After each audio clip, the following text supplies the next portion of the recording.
Yo, ladies and gentlemen, it is that time. It is that time, baby. The YSL Young Thug Rico case. Now, I've been eyeing this one for a minute, bro. I've been eyeing it for a minute, and I wasn't sure if I want to cover it, but damn it, we need to cover this shit because it is getting interesting. They have, bro, when I tell you they have 8, 10 plus years of just evidence against this whole group, it's actually crazy. So, everybody knows who Young Thug is. If you guys don't know who Young Thug is, he's an influential rapper, super big in the South, super big everywhere. To be honest, he's kind of like a house name at this point. But to be honest, I thought he was in the straight and narrow. Everybody has a past, but apparently, he was deep in the streets throughout his fame. So we're gonna go check out the first video of the YSL case. If you guys hear me stuffy or kind of coffee, I'm getting over a little cold, but we're about 55%, so we're almost there. Don't mind me if you hear some nasty noises. I'm sorry. Let's get straight into this thing.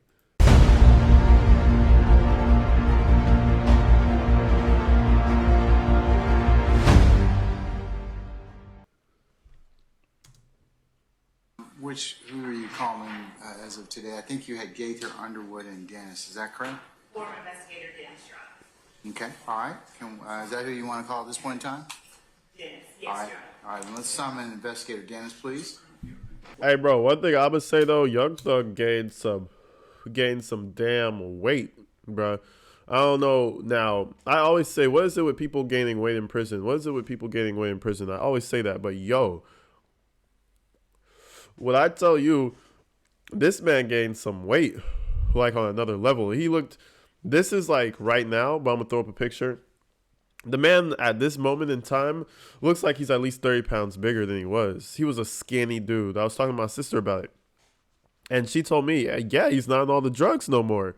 And I was like, damn, you can't even get no tree in there. You can't get no pills in there. You can't get no lean. All that stuff that had him all skinny and malnourished, all you can do is work out and eat food.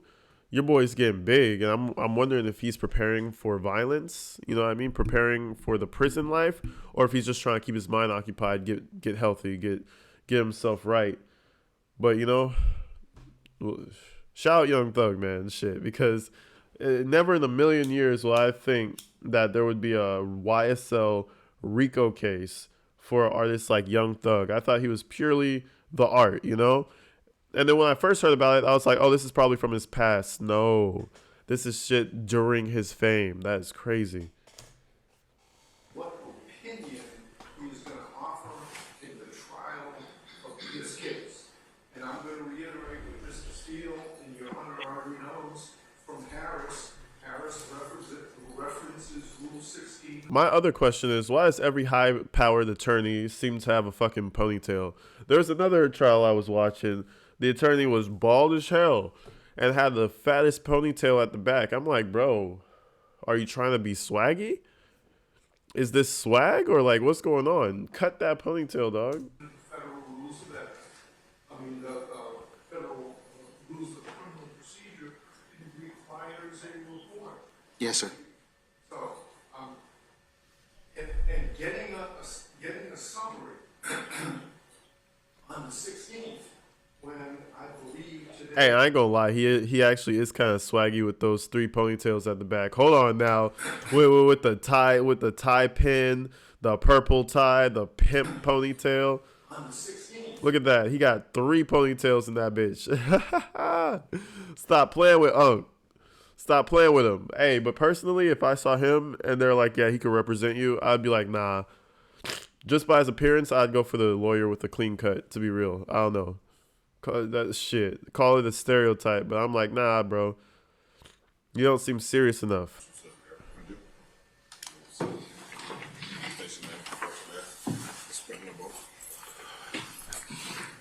My name is Tyrone Dennis, Tyrone.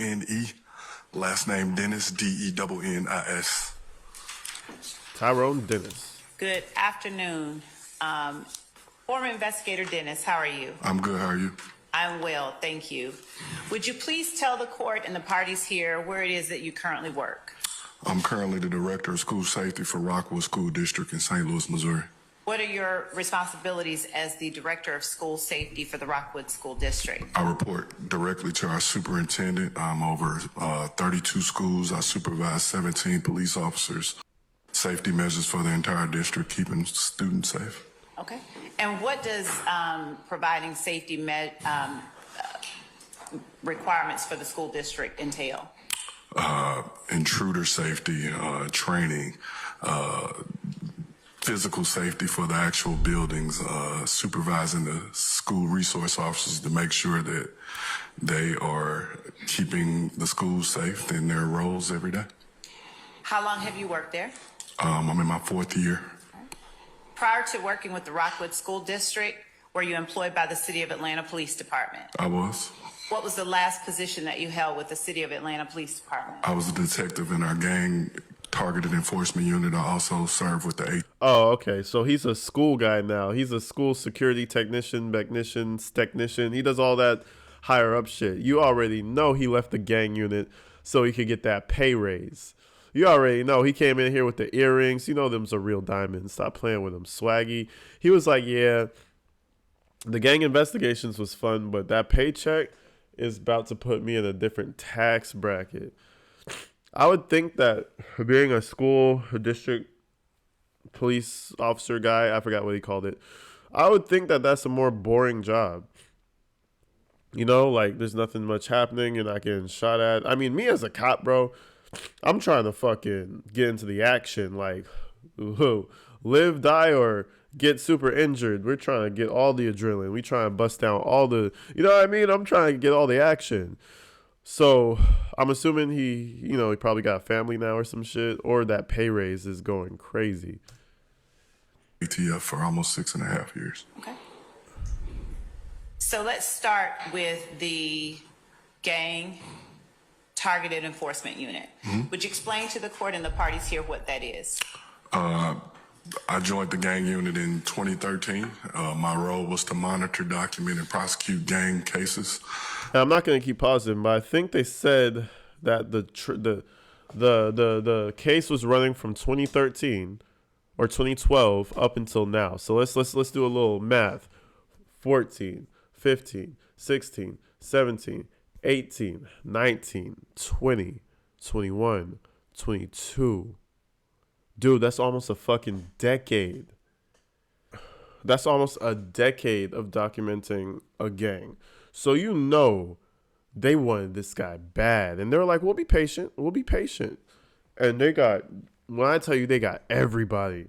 When I tell you there's so many plea deals that got taken, I think there's like 5 or 8 defendants left standing. You guys correct me in the comments if I'm wrong. But bro, they got everybody, bro. Everybody took a deal. Everybody got time. They took down the entire thing. If Thug is able to get out of this shit, shout out to him, because 10 years of evidence is crazy to me, bro. 10 years. Shit. It was my responsibility to know gang trends, to know those participating in criminal activity associated with gangs. And you mentioned the ATF, you're being a member of the ATF task force. Tell the court about that. I basically served as a task force officer with the ATF, so basically similar to a special agent, but I wasn't physically sworn in, or I was, how can I put it? I still was APD, but I also was deputized as a special agent with the ATF as well. And when we're speaking ATF, the Bureau of Alcohol, Tobacco, and Firearms? Yes. With the ATF as Fun fact, I thought ATF was only for guns. I didn't know. I was just like, oh, ATF, they're probably going to come take your guns away. You have switches on your guns. ATF is going to come take you to jail forever. I never knew it was alcohol, tobacco, and then firearms.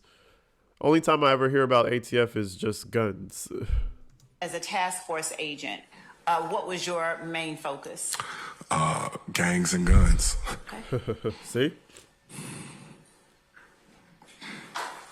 How long did you serve as an investigator with the City of Atlanta Police Department? From 2011 till my retirement date of August 10th of 20.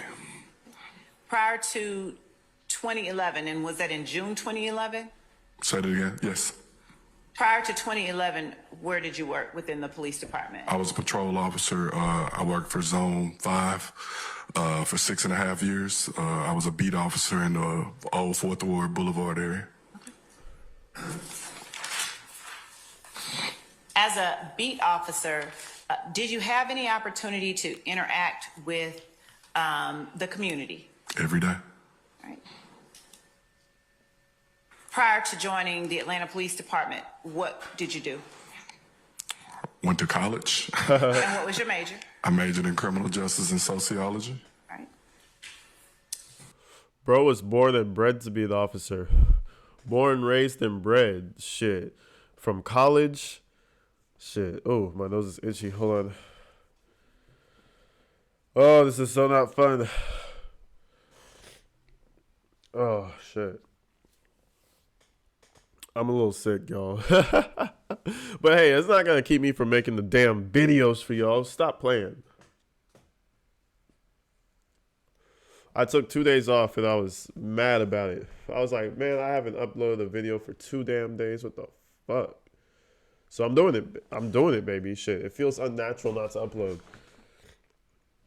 But, so like I was saying, bro was born and raised to be an officer. From college to now, all he knows is police work. So you could be safe to say when he starts to give his testimony in a minute, which, I mean, he's giving his testimony now. As he goes through his testimony, you can believe what he says because, bro, that's all he knows. Prior to becoming an investigator with the gang unit, had you had any exposure to gang members and alleged gang members during your time with the City of Atlanta Police Department? Yes. Would you explain or describe that for the court? My beat assignment, which was Boulevard, the old 4th Ward, it's almost was like the free zone for gang members. Through Bedford Pines, Section 8 housing was provided for the females, and where the females go, usually the guys went. And so pretty much most gang members had some type of relationship with a female in that area.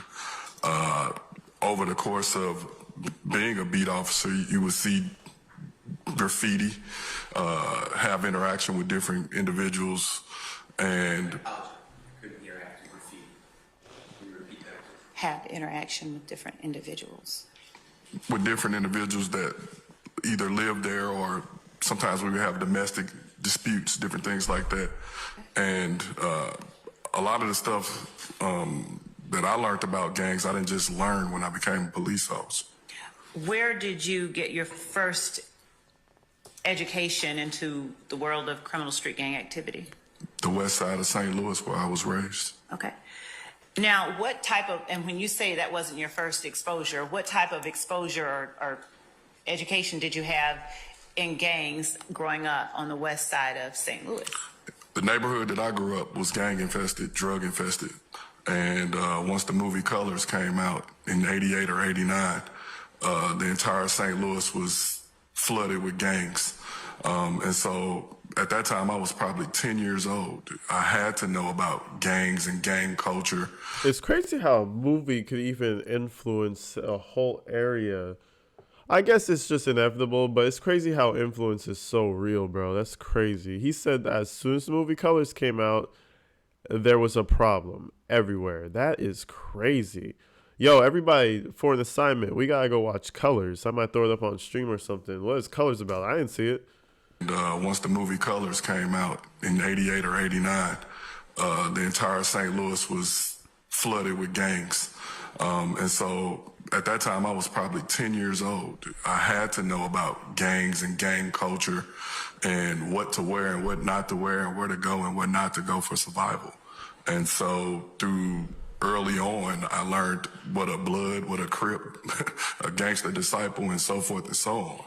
I learned hand signals and different things like that, a form of nonverbal communication, because somebody could be threatening your life or making a gesture towards you to put you in danger. And so these were things that I had to know for survival. Okay. Shit, living in the streets of LA, bro. When I tell you I got a rude awakening to figuring where the fuck I was out. Shit, every street could be different, bro. The street I'm on right now is some bullshit. That's crazy. Glad I'm moving real. Hey, to be shout out, I'm moving in a couple days, so I'm gonna do like a little short video, show you guys what's happening. But yeah, man, you gotta be careful growing up in any big city. Shit, and I'm pretty sure every kid in a big city kind of learns that from the start. Were you ever involved in any gangs? I play sports. My older siblings wouldn't allow me to be involved in gangs. Okay. So when you came to Atlanta, were you at that time aware that there was any gang activity in the city of Atlanta? Not at first.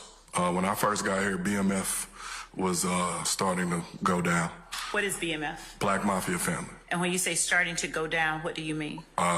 I lived off Sydney Markets, and so there was a big billboard off the interstate, exit 86, and then on my way to the police academy, there was another big billboard near Turner Field that said, BMF, the world is ours.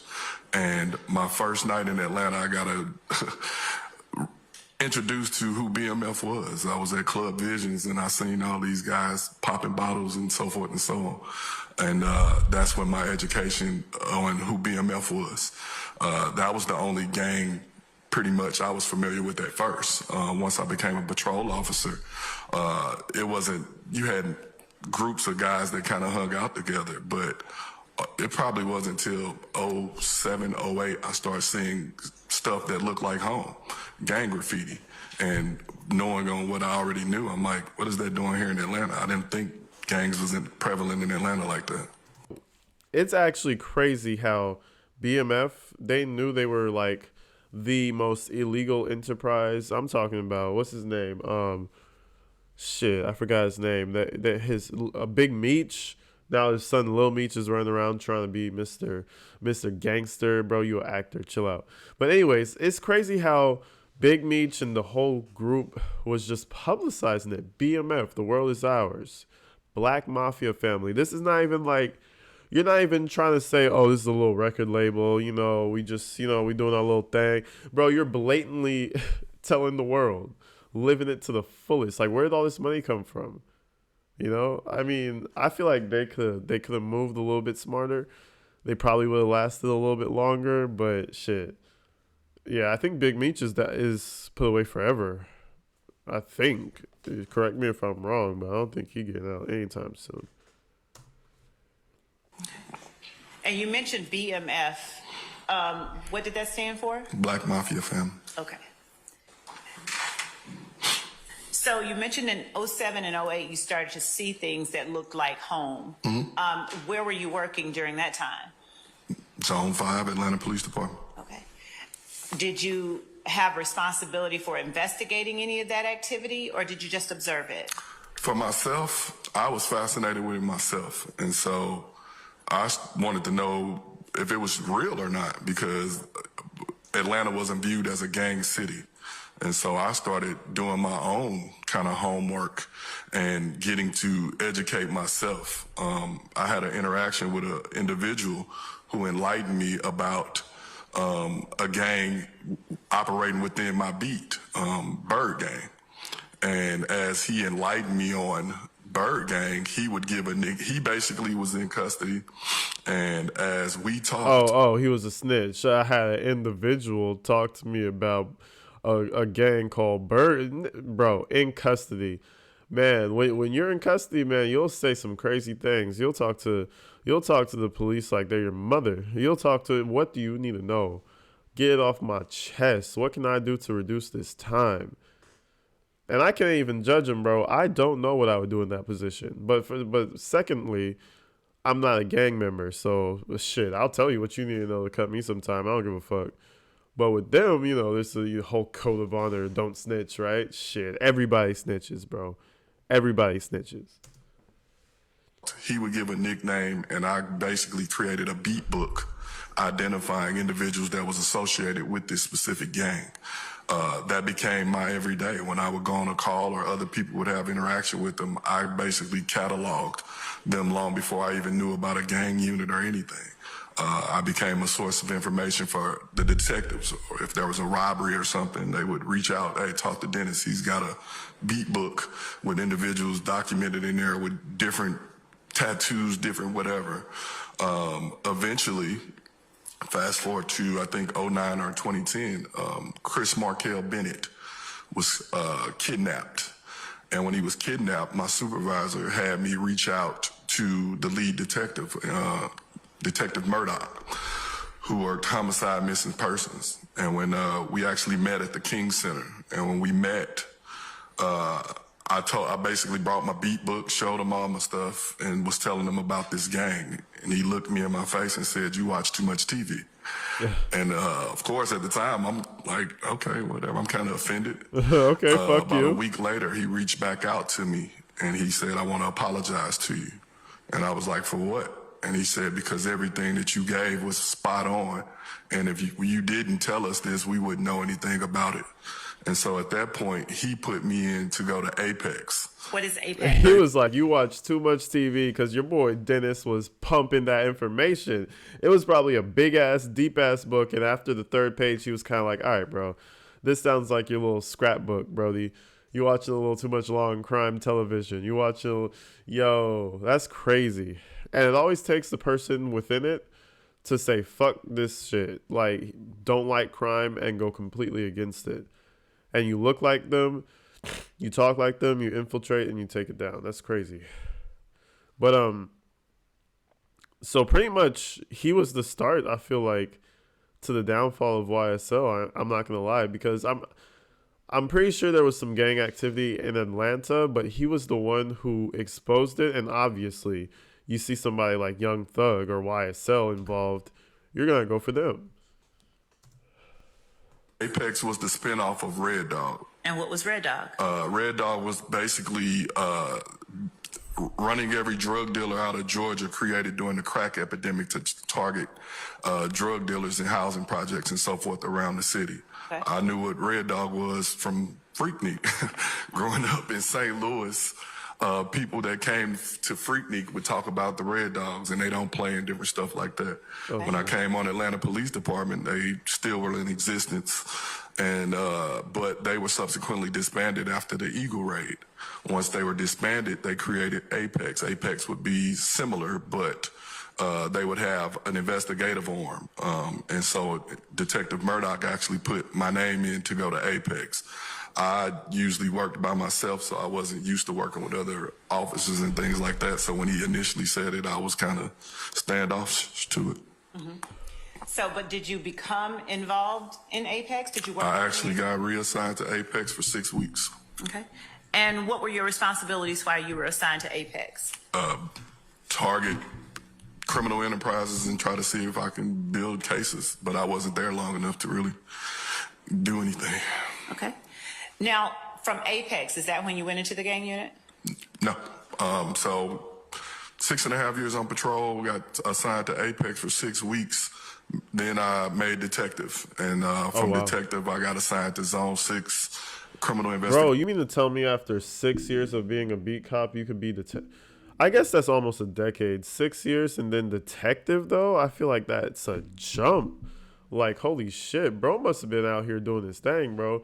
They obviously saw him and they were like, okay, he's doing too much to just be a beat cop. He's basically opening cases while just responding to calls and shit, you know what I mean? That's crazy. So, again, the shit he tell you is going to be legit. Investigations Division. At that time, they did a realignment of the city. So Zone 6 became, some of the old Fourth Ward became part of Zone 6. And so basically where I worked patrol became now where I was a detective also. And so when I made detective, started off working burglaries and simple thefts, fraud, stuff like that. And then eventually I became one of the robbery carjacking detectives. What kind of relationships did you form within the community as a beat cop and later as a detective? As a cop, the community is key to what you do because the relationships that you form helps you do your job at the end of the day. As a cop, Well, I'm sorry. I don't want a relationship with any cop, so I'm cool on that. And I'm pretty sure that 90% of everybody else don't want that relationship either. So, bro, you can keep that relationship shit to yourself. I'm cool. Keep it pushing. I'm a law-abiding citizen. Fuck off. Like, I don't know. That's how I feel about it. I don't know.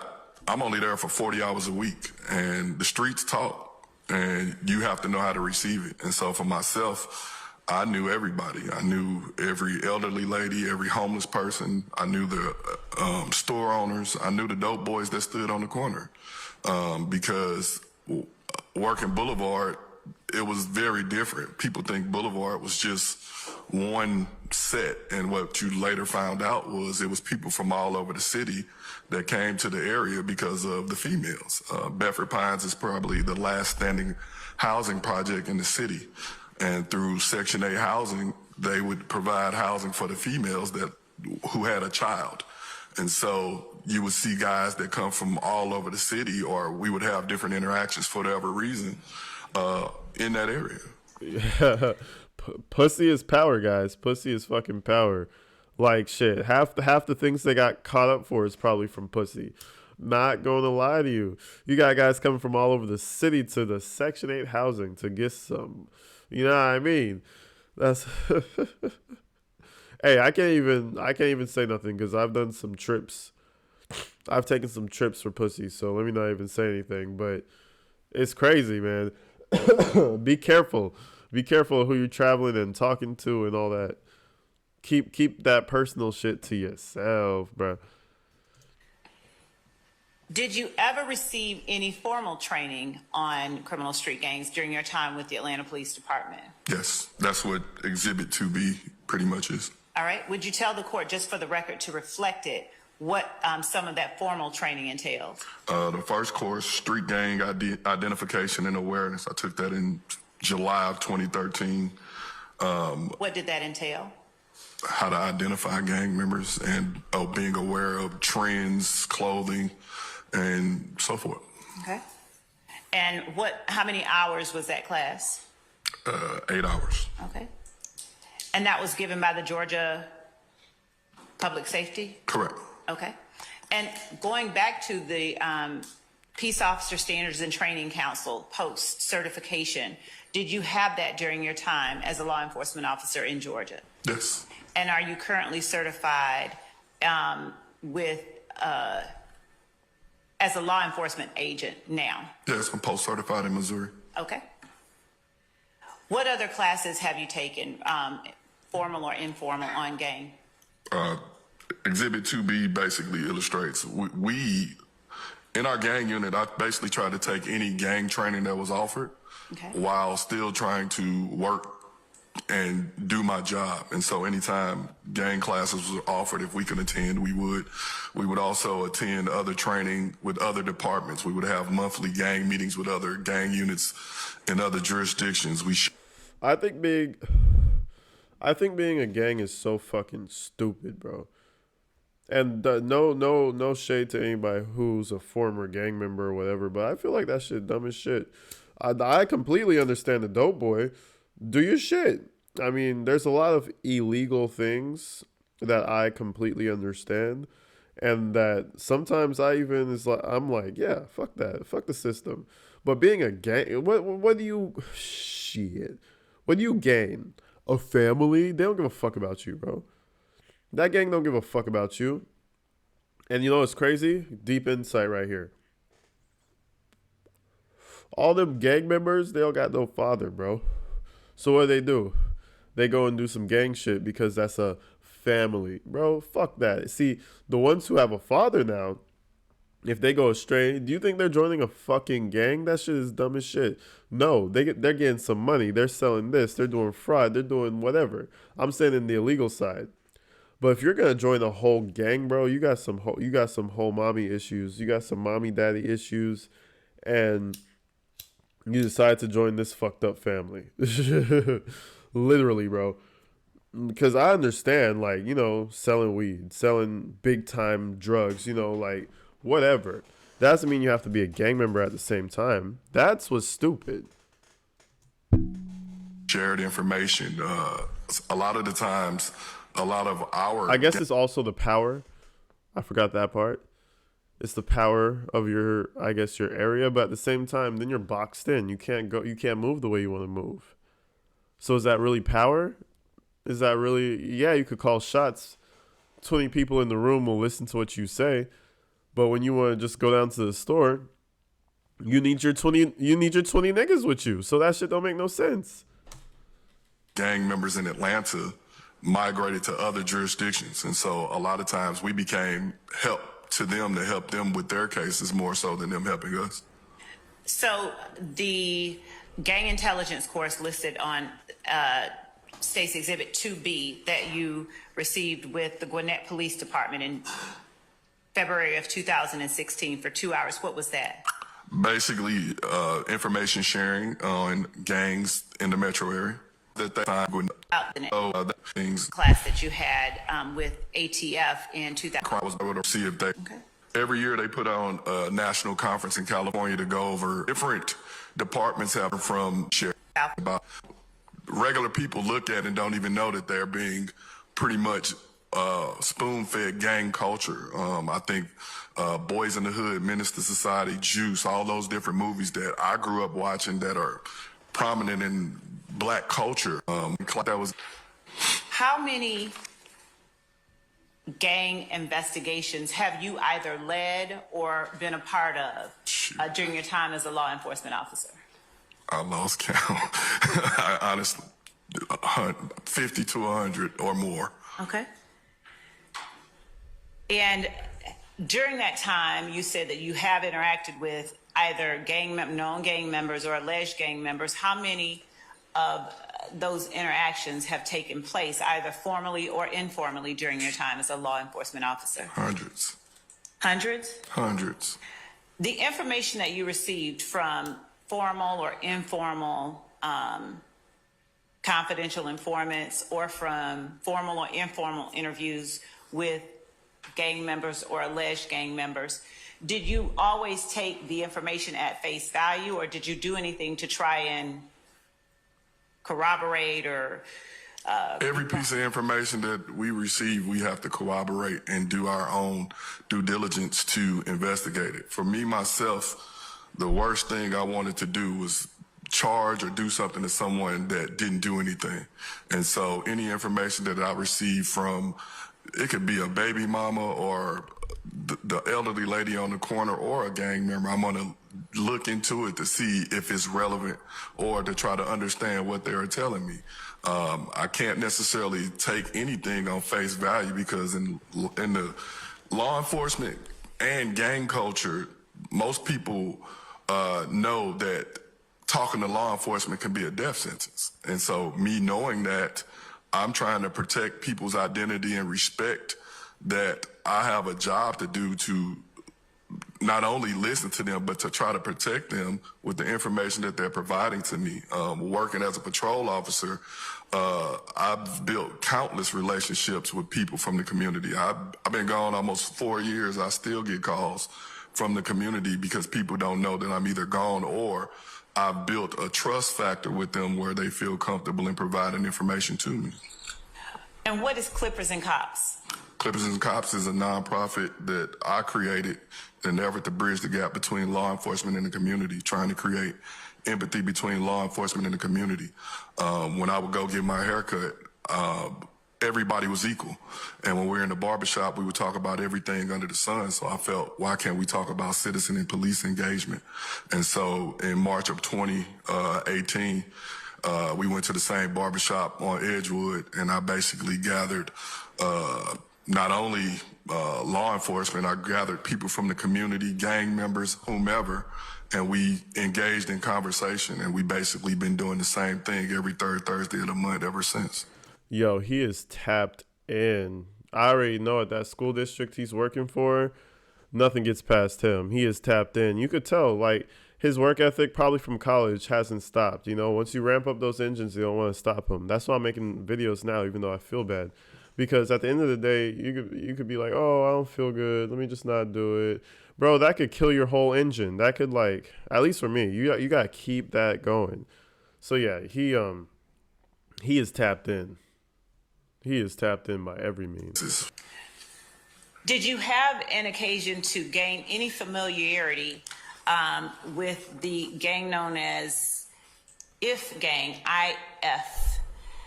Inglewood Family Bloods, yes. Would you explain how it is that you gained familiarity with that particular gang? The Inglewood Family Bloods is a California-based criminal street gang that has ties to Atlanta through 3 of our hybrid gangs: Atlanta Blood Gang, ABG, Bird Gang, which operated in my beat, and Haiti Gang. Those 3 gangs basically merged to make one big gang under the traditional umbrella, which would be IF Gang, IF, or Inglewood Family Bloods. Did you first learn about that particular gang during your time as a law enforcement officer? Yes. Was it during your time as a beat officer or as an investigator? Both. Okay. I initially came in contact with Bird Gang, and this Bird Gang basically had a stronghold on Edgewood, Auburn, and Fort Street in the drug trade. And with them having that stronghold, they were part of the beat book that I spoke about. Okay. Did you have any involvement in the investigation of the case involving the murder of Donovan Thomas? Yes, ma'am. And did you have an active involvement in the investigation of crimes that occurred during the year 2015 forward? Myself and my partner was pretty much the lead detectives on the case.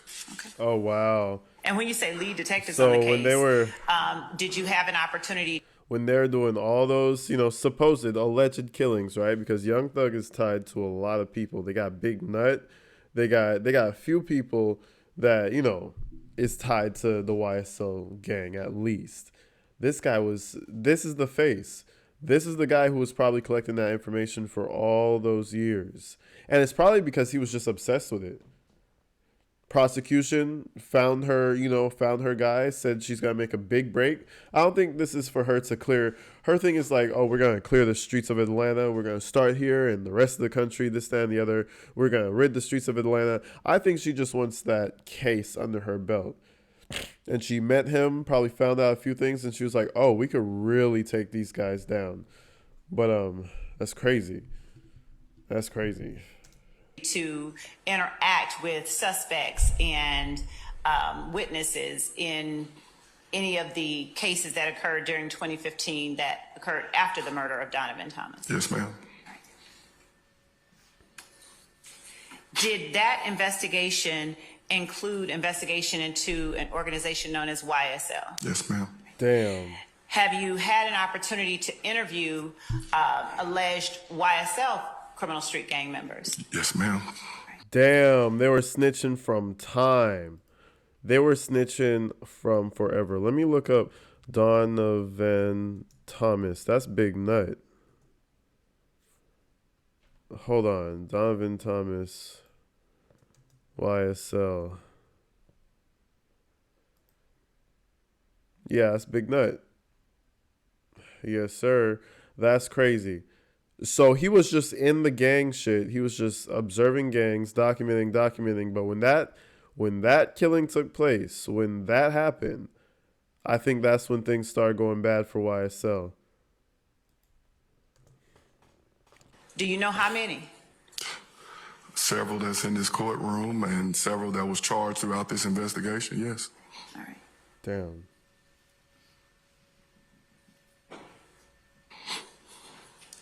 Are you able to explain to the court whether the information that you attained about YSL and Inglewood Family Bloods, what were the sources of the information that you currently hold about those organizations? The information that I gained associated with the information I already knew. Basically, when Donovan Thomas was assassinated on January 10th, 2015, I was off. It was a Saturday night. One of our detectives that was working basically reached out and said, hey, you put Donovan Thomas into our gang files. what do you know about him? And I politely told him to go to my bottom drawer and get my black beat book. Once he got my beat book, he basically had Donovan's profile, Bird Gang's information, and so forth. Fast forward to that Monday when I got to work, my supervisor basically said, what do you know about Bird Gang?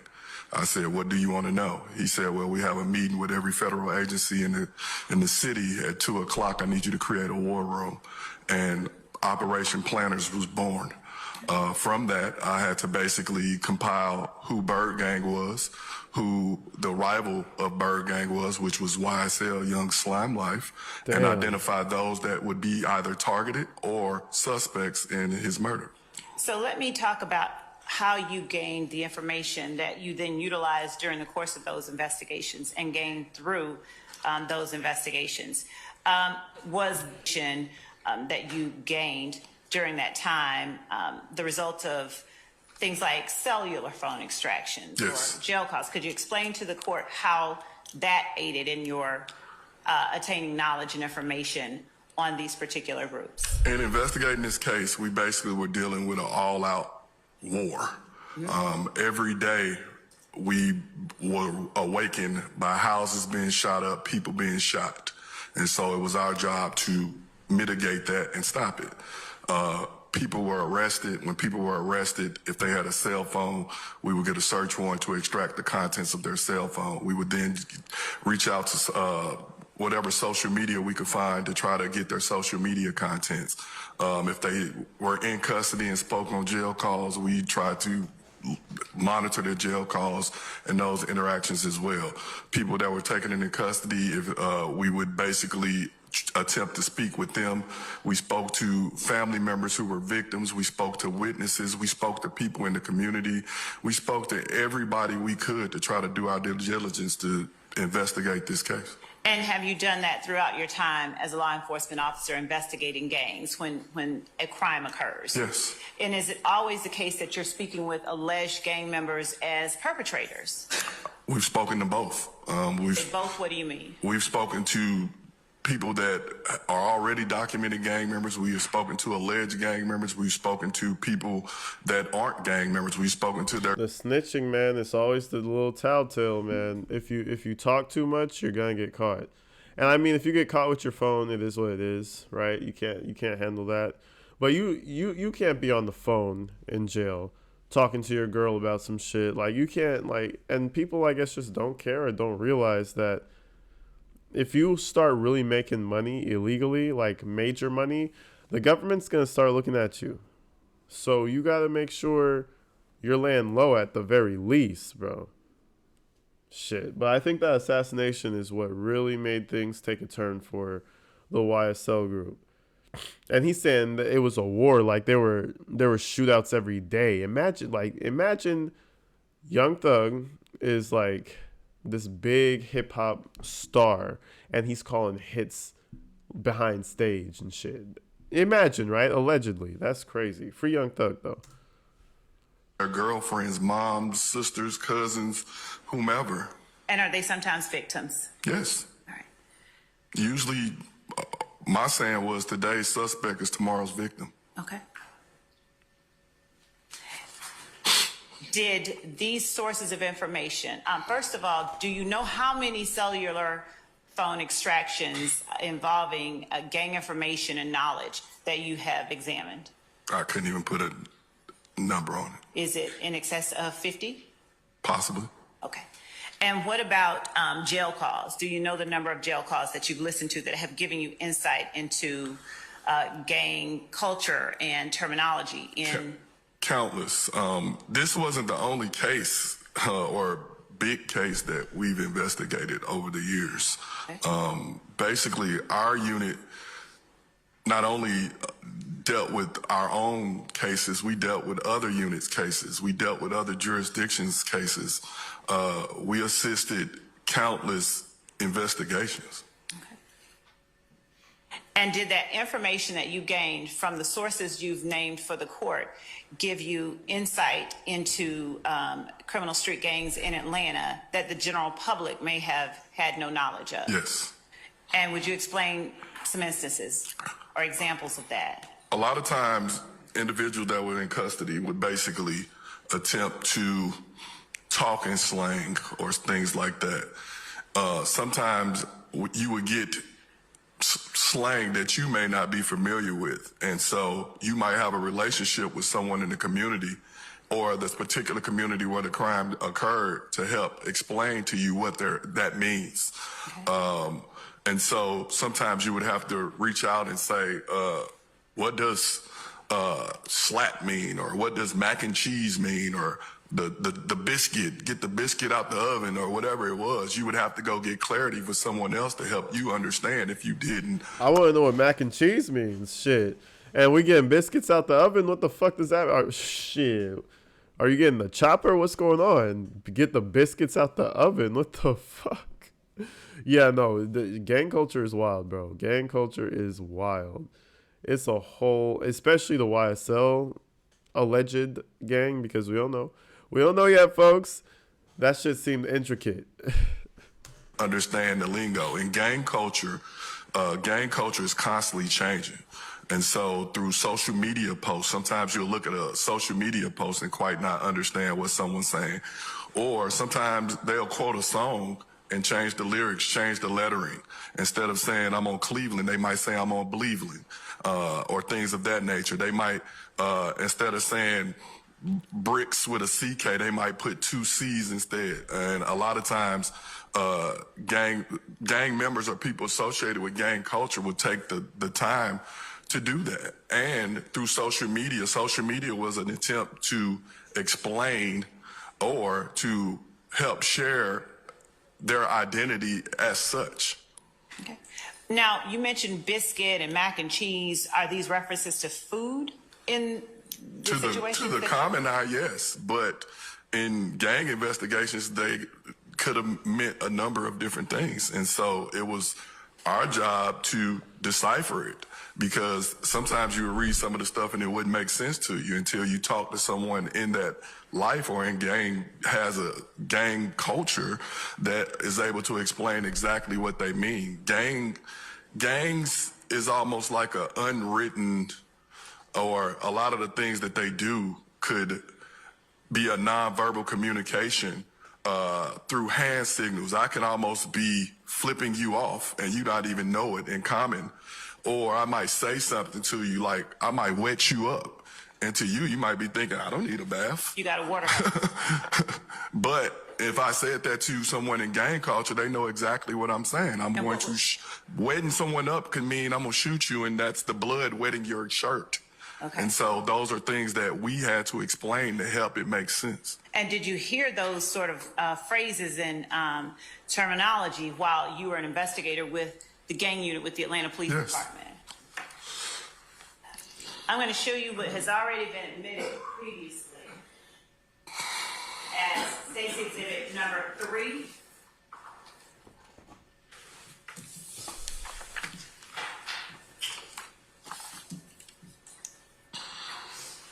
Now, when exactly did you leave the Atlanta Police Department? August 10th of 20. Okay.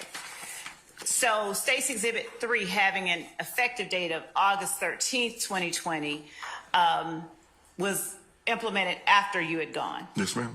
Would you look at the section numbered 5.3 regarding gang member identification and the criteria used as described in State's Exhibit 3? Yes. And would you read for the record what those 6 criteria are?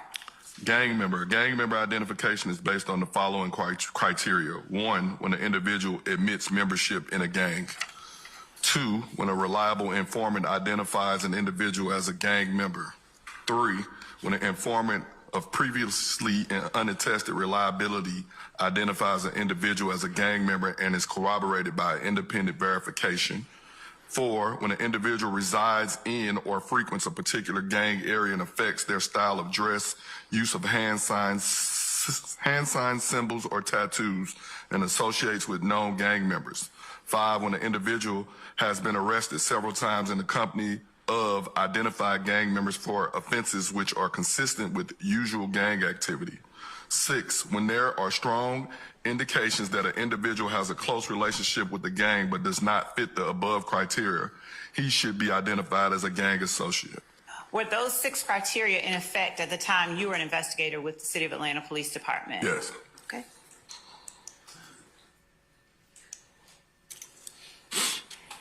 And reading section 5.2 regarding gang and criminal street gang and gang-related crime, were those operating procedures in effect at the time that you were with the Atlanta Police Department? Yes. Okay. That was pretty much it, y'all. That's the start of the case. Super. I mean, they came in pretty strong, bro. I'm not gonna lie. They go through his credentials, and then he just blasts them with the YSL, the Inglewood blood family, Mergen, and then the murder of Big Nut. Crazy, and they're all blaming YSL for that. So anyways, people, I'm going to get you back with another one. I hope you guys stay inside, stay safe. You already know the drill. Go check out the merch. Check out the Patreon. Go check out my Instagram. The links are all below. I'm going to see you in the next one. I'm out.